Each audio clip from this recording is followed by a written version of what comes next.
Why you should spend more in retirement.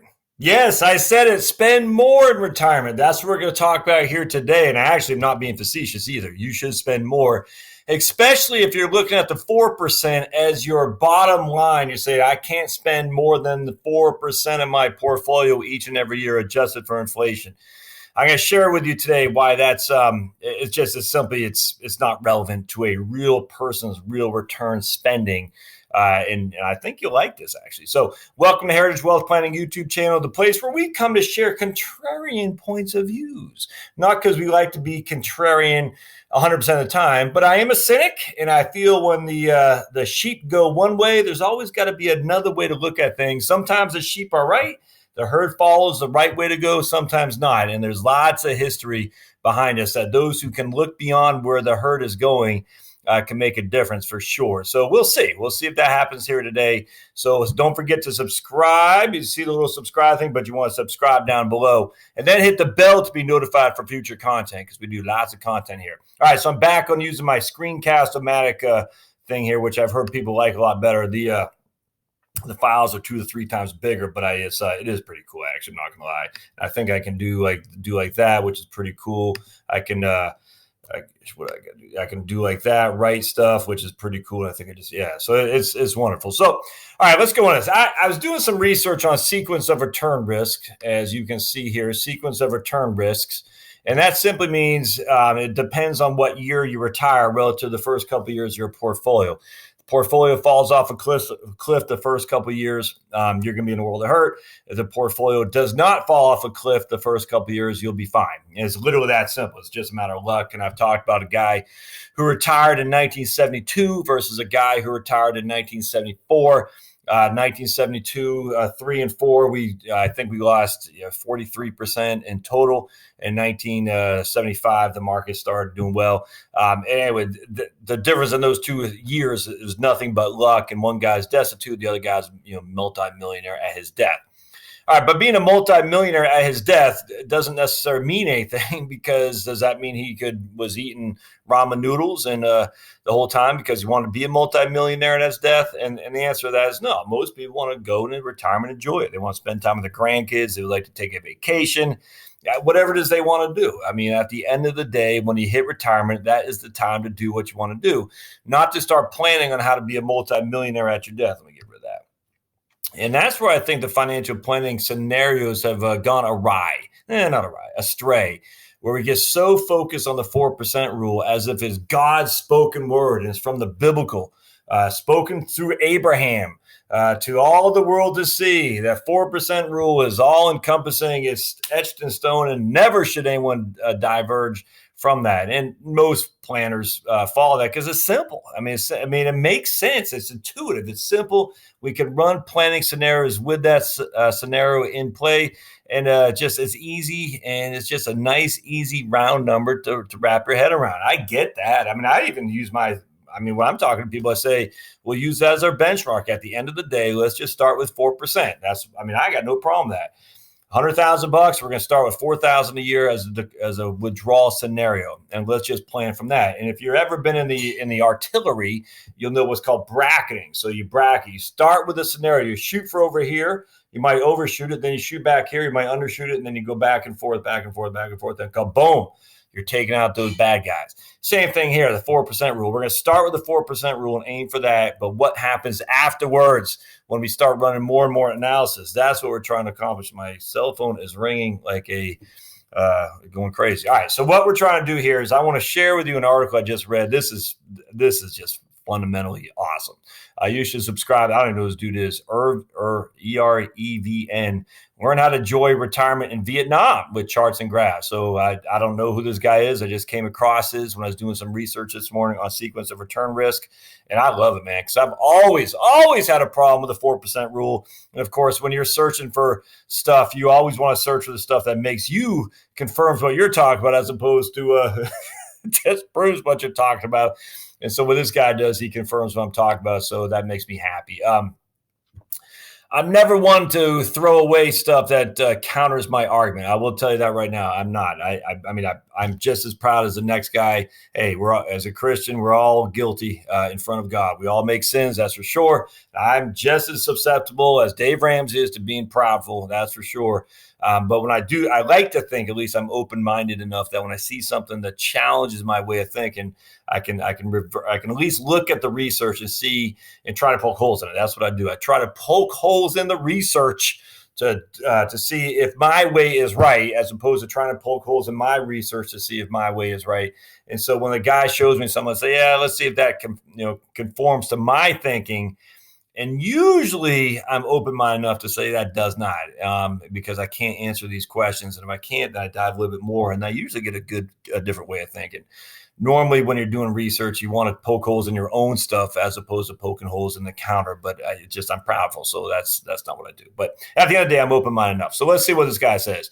Misunderstanding sequence of return risk. And I highly suggest you go to Medium and subscribe to this guy, because the dude's freaking fantastic. There's a widespread understanding sequence of return risk is a big threat to retirees and potential retirees. Here's a blog that Kitsis wrote, and you should read that. That blog, I looked at that many times before. He wrote in 2016. It's just a litany of charts and graphs and stuff. But I think most people misunderstand what a bad sequence of turn risk looks like in practice. I think most people think sequence of turn risk equals big market crash when I retire. But that's not what happens. And I disagree to some degree on that, because that is what happens. You get a big market crash in 2000, and you retired in the end of 1999. You're going to be put up against the wall. No other way around that, at least not in history. Now, but this is what I want to talk about, because that is sequence of return risk. You retire in October 2007, and you start pulling 5-6% a year off your portfolio. You're doomed. I mean, there's just no getting around that. That is sequence of return risk for sure. But I think what this guy is saying actually has such valid points that you got to understand it's just not as big as an issue. So watch this. Let's take a look at the maximum safe withdrawal rates from 1871 to present. 30-year retirement safe withdrawal rate. So we're using for 30 years going back to 1871. Here's a maximum safe withdrawal rate. That is the maximum amount you could withdraw from your portfolio for 30 years without running out of money, that you have some kind of money left over. All right, so we're going back to 1871. We got over 100 years in here, in fact, 120.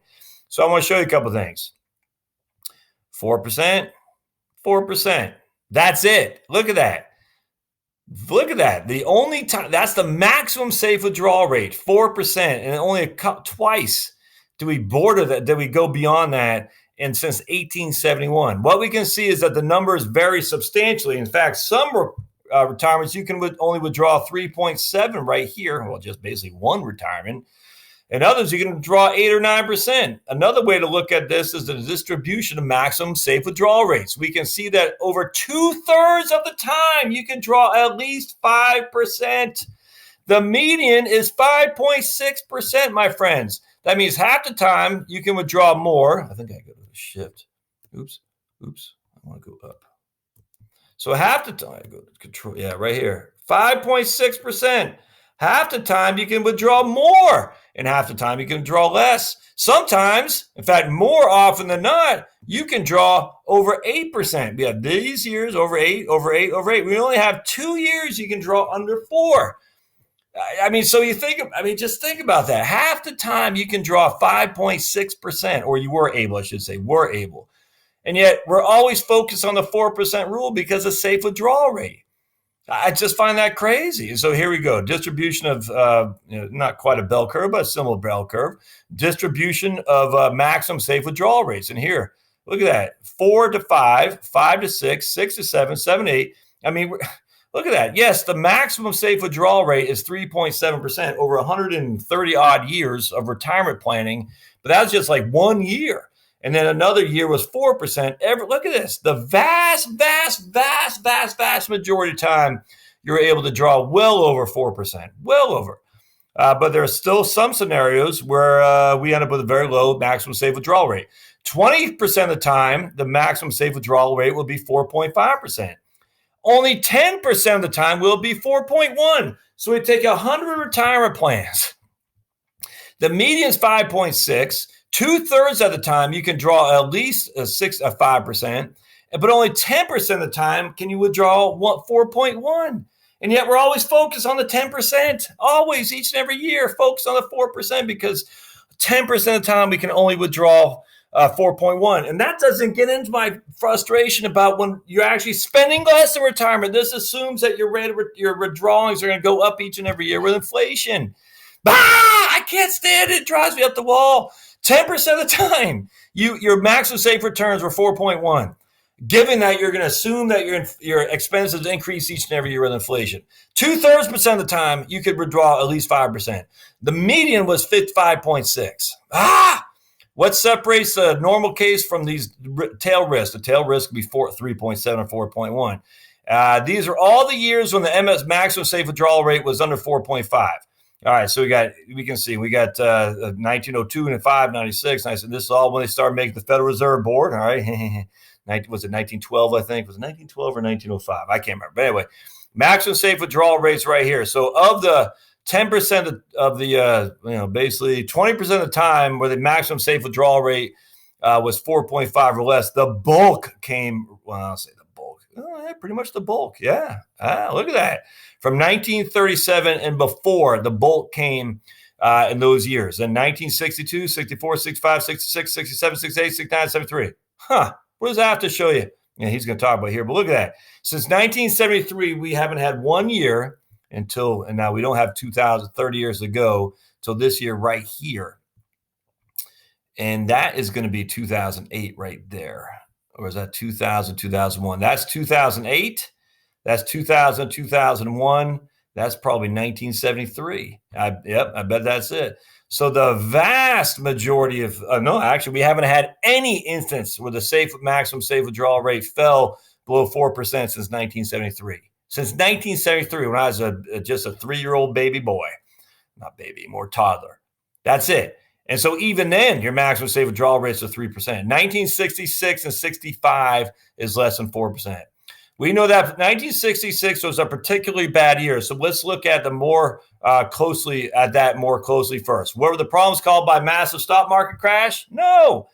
If we look at the annual returns, things don't look so bad. The average is over 10% a year. 1973 wasn't great, but its 18% drop isn't even enough to classify as a bear market. And so look, 1973 is down 18.2. It's not a bear market. 1974 is down 27.3. It was a bear market. There are 4 years when the returns are over 20%. The first 3 years all feature pretty good returns. And so we got, look at that. So 1966 wasn't a great year for the market, but 1970 was okay. 1971 was okay. 1972, so on and so on. 1979, 1980. So what went wrong? Things look very different when you start looking at nominal rate. When you stop looking at nominal rates of return and add in inflation. Look at this. So here's inflation. 1970, we had a 5.2% inflation, which meant our real return is 1.6, and you get the gist. So here, 7.3% was a nominal rate of return in 1978, but with inflation, it's negative 1.7.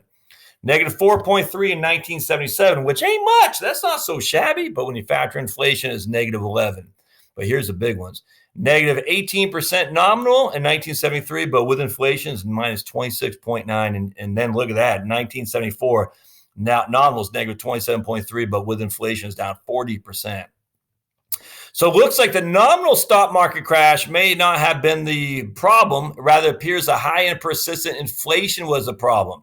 So maybe the real problem behind low maximum safe withdrawal rates are inflation. And now watch this. Here's your maximum safe withdrawal rate. It goes down, goes down, goes down as inflation is going up and up and up.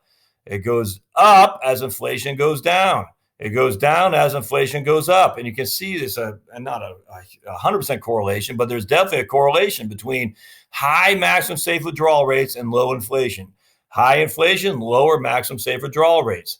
High maximum safe withdrawal rates, low inflation, and so on and so on. And then look at this. Here's maximum safe withdrawal rates. And again, that starts in 1966 and going on.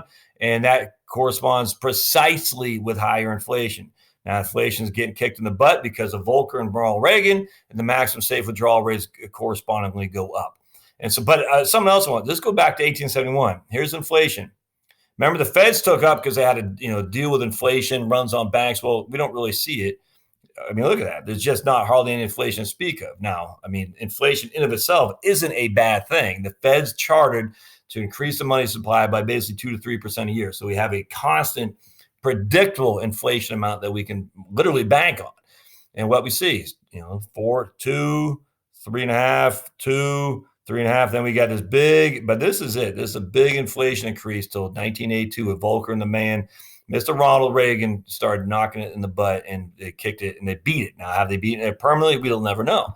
But I mean, if you look since 1871, has there ever been a hyperinflation scenario in the United States? No. Have we ever been an emerging markets economy like we think that has hyperinflation? Yes. In the beginning of the century, we certainly were not a developed country. We were a developing country. And yet inflation historically has been quite low in the U.S. You can ascribe that to the Federal Reserve Board, and I'm sure that's right there is why they got the Federal Reserve Board up, because it went from basically nothing, a depression. It was the Great Recession of 1905, I can't remember. But anyway, so I'm sure that's one of the reasons they got the Federal Reserve Board right here is because from 0 to basically 4%, but then they kind of, then they got the depression. So you can see at the end of the day, this is inflation in green. Inflation hardly ever goes above 4%. That just does not. Now, again, that doesn't mean it can't, but I love this right here. Every time we see maximum safe withdrawal rates take a nosedive, we also see an inflation spike. And we can look at the correlation, this time using the average inflation of the first 15 years of retirement. So here's inflation. We got 0, 2%, 4% inflation, 6%, 8%. And here we got our maximum safe withdrawal rate. So inflation goes to, I guess I can't tell which side. Yeah, I guess it's going, inflation is going to the right. I can't see which side I'm going on my computer here. So inflation goes from low to high, all right? And then maximum safe withdrawal rates go from high to low. So as inflation is low, the MSWRs are high. As inflation is high, the maximum safe withdrawal rates are low. The R squared is 33%. So it's a 33% correlation, which is okay, but he didn't write not exactly great. I mean, so you literally can't go to the bank on that. But it's, there is some correlation there between high maximum safe withdrawal rates and low inflation and vice versa. But I mean, look at this. It's all over the board. I mean, look at that scattergram. It's everywhere. I mean, so you have, you have times the maximum safe withdrawal rate was at almost 8%, inflation at 6%. So it's not a huge steady correlation. You just can't make. I mean, it's all over the place. Nothing you want to bank on. But as a better guidance than a big nominal drop in the first N years. The average equity return in the first 5 years of retirement only has a correlation of 25%, which is quite a bit less than our 15-year interval for inflation. So here's the R. There's a correlation. Again, scattergrams not quite as all over as it was in inflation versus maximum safe withdrawal rates. But here we're using 5-year increments. And again, equity returns are high, maximum withdrawal rates are high. So we got equity returns at 30%, and we only have actually one instance, and our maximum safe withdrawal rate was above 8 at that point. But again, high equity returns here, 20%, right here, 18%, but our maximum safe withdrawal rate is about 4.5, and that's about 5 actually. Low equity returns here, so we got equity returns in negatives. Our maximum safe withdrawal rates here one time still 6%. And so let's keep going down because this is great. It looks like inflation should be more of a worry than nominal stock market crashes. In the previous section, I looked at the average inflation over 15 years and average equity returns over 5. They're chosen pretty much arbitrarily. Would different lengths of time work better or less? We can check that pretty easily. First, let's look at the R squared correlation we get when looking at different rates of return. And what we see here is the correlations at about 33% at the 7-year mark. It looks like it peaks around the 6 or 7 year mark. That is, the equity returns over the first 6 or 7 years are most correlated with your average, your maximum safe withdrawal rate. So 6 to 7 year equity return as opposed to 2. 2 is too slow. 2 is too not enough in terms of looking at sequence of return and risk. It's too short of a time frame. 6 or 7 years is the max peak of safe withdrawal rates relative to your maximum safe to your equity returns. And then he goes like this. But with inflation, the effect is more gradual and seems to peak around the 16 or 17 years. So the higher inflation over 15, 16 years, the more highly correlated it is with the maximum safe withdrawal rates. And we're still only talking 1/3. I mean, that's about 38%. That's still not enough to bank on inflation being the answer to maximum safe withdrawal rates, but certainly better than equity returns being the answer to maximum safe withdrawal rates. So his whole premise is don't get so focused on the first 2 years of stock market crash. Instead, what you should be looking at is gradual, consistent inflation. But again, if you go back to this chart, We just don't have a lot of history of gradual, consistent inflation breaking the 4%. We just don't. In fact, we don't have any except from basically 1966 and 1982. That's it. That's a 1 year. Is that an outlier? Or is that I don't know, but but that is counted in all the maximum safe withdrawal rates, which says you should not take more than 4%. All right, so let's keep knocking back. Of course, the best thing to do is look at them both together and look at this. Now the correlation gets high. So now with high inflation and equity returns, you can see here real rates of return. Let's see. We can see that the R squared is, for the first 3 years, is about 62%. But again, being worried about returns in the first 2 years seems to be taking too short a view. So here we're saying there is a big correlation, over almost 2/3, within the first 8 years or so of high inflation, or I guess I should say inflation relative to equity returns. All right, so you factor in inflation, stock returns, and maximum safe withdrawal rates. You really got to look at roughly 10 years, 7 to 10 years or so. And he says the first 8 years of retirement is about 62%. And that's getting up there to make significant. There is something significant there with high inflation, low equity returns, low inflation, high equity returns, and your maximum safe withdrawal rate, which is the best we found yet. But again, being worried about returns in the first 2 or 3 years of retirement seems to be taking too short a view. We again are looking at a situation where you should be most be worried about a decade of poor real returns in the first decade. So, it's just wonderful. So at the end of the day, I just want to go back to this right here. First of all, I want to show you the safe withdrawal rates. And again, you see just one time and 2 times it got below 4%. That's it since 1871. I just cannot stress enough. You're saying the 4% rule, and we're going to use it based on 2 outliers. And then if we go back here, and we're going to see, look at this. This is the distribution of the safe withdrawal rates. Just look at that, man. The median is going to be right about here. I think I got to move this. This is going to be right? How come it's not drawing for me? Okay, right there. The median is about 5.6%. So half the time was above, half the time was below. So that means half the time was above 5.6%. And again, we're assuming the rates of return your spending is going to increase each and every year with that huge inflation. Spend more. I'm telling you, stop the 4% rule handcuff. I always say it like this. Do you want to fly coach so your kids can fly first class? Then spend 4%. Absolutely. But if you want to enjoy the 20 to 30 years of retirement you're going to have here with your spouse and your grandkids, relax. It's okay. Say I'm going to spend 5% a year. It's okay. And if markets fall off a cliff and it makes you nervous, then don't spend 5% the next year.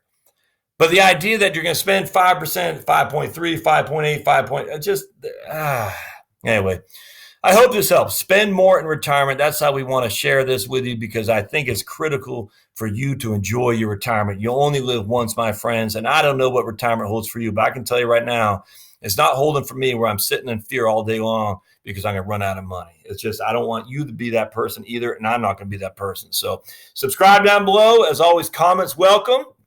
Thumbs up. Go to heritagewealthplanning.com, the blog, and I'd love to hear what your thoughts are on this. Absolutely. Challenge it. It's fine. Challenge it, but I'll put a link to the show notes here too. We'll see you guys next time. Thanks now.